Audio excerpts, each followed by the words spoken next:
আসসালামু আলাইকুম ভাই বোন বন্ধুরা, আপনারা কেমন আছেন? আজকে আমরা চলে আসলাম এসও যুবপল্লী শ্রীঘাট বাগেরহাটে। দেখেন, এটি প্রথমে ঢুকেই একটি গোলঘর, যেখানে আপনার অ্যাড্রেস, মোবাইল নাম্বার এবং নাম ঠিকানা দিয়ে আপনি ভিতরে প্রবেশ করতে হবে। এখানে একজন লোক সার্বক্ষণিক থাকে। একটু সামনে এগোলেই ড্রাগনের বাগান। দেখেন, এইটি ড্রাগনের বাগান এবং কত সুন্দর একটি বাগান। এবং এই ড্রাগনের বাগান রেখেই অনেকগুলি ঘর এভাবে একই রকম স্টাইলের ঘর রয়েছে এখানে। এই ঘরগুলিতে এক সময় যুবপল্লীর ছেলেরা থাকতো। এখন অবশ্যই এখানে তাদেরকে রাখা হয় না, তাদেরকে খুলনা এবং বিভিন্ন জায়গাতে রাখা হয়। এখানে যেসব ছেলেরা থাকতো তারা সাধারণত 8, 9, 10 এরকম পড়তো। বাগেরহাটের বিভিন্ন স্কুল, ট্রেনিং সেন্টার, এখানেই তারা একসময় পড়াশোনা করতো এবং তাদের থাকার জায়গাটা ছিল এখানে।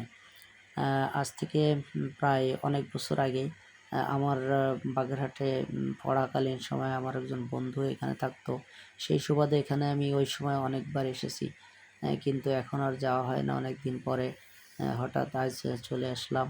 এখন আর ছেলেরা না থাকলেও এখানে এখন অনেক ফসল ফলানো হয় এবং কৃষিকাজ ও পশুপালন করা হয়।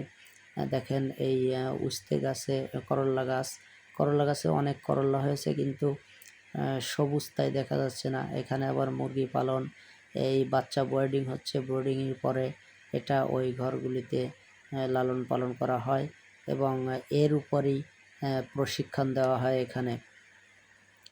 এই বাচ্চা পালন, মুরগি পালনের উপর এখানে প্রশিক্ষণ দেওয়া হয়। কেউ ইচ্ছা করলে আপনারাও প্রশিক্ষণ নিতে পারবেন।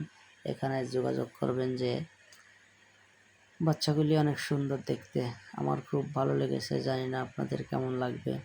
আমাদের ভিডিও যদি আপনাদের ভালো লাগে তাহলে কমেন্ট, শেয়ার করে আমাদের পাশে থাকবেন। এবং এই দেখেন, এই ঘরগুলি সবই একই স্টাইলের, একই রকম দেখতে, কত সুন্দর ঘর। এখানে অনেক ফসলেরা ফলায় এবং গাছ, এই দেখেন, নারকেল, সুপারি গাছও এখানে আছে প্রচুর পরিমাণে, দেখতে মনোরম।